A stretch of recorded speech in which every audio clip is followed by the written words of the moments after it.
কে চুরি করছে? ওই উপবনের ভাই তারপরে সুশান্ত দাস। কোন পঞ্চায়েতের উপপ্রধান?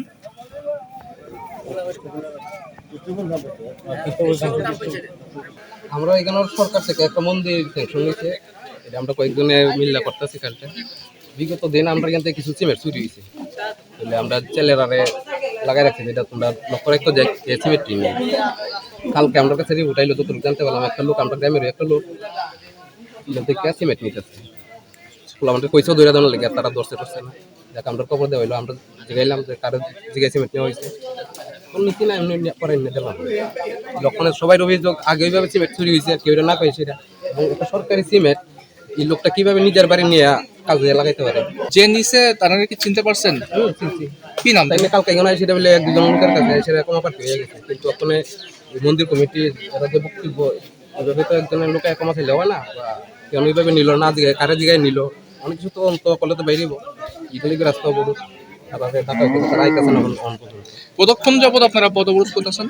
চলবো, এটা একটা মীমাংসা না পর্যন্ত চলবে। কোন সময় থেকে শুরু করছেন পদবরোধ? সকাল 8টা থেকে। 8টার থেকে। মন্দিরের সিমেন্টগুলো এখানেই ডাকা থাকে, কয়েকজন পাহারাদার পাহারা দেয়। কালকে বৃষ্টি ছিল, একদম মানুষ একদম জনশূন্য ছিল।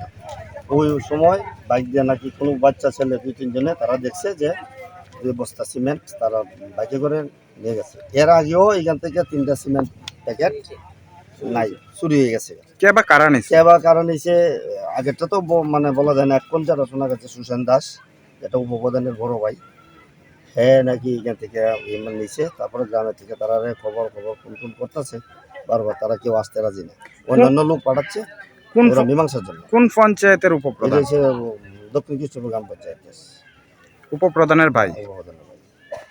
আমরা 2 ঘন্টা ধরে অপেক্ষা করতেছি, সে তার বাড়ির মধ্যে বসে থেকে আসলো না কেন?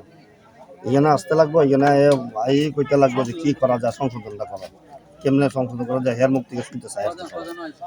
কোন এলাকায় এটা? যদি সে ডিএম কলোনি গ্রাম। কিসের মানে কাজ হইতেছিল এটা? মন্দিরের কাজ।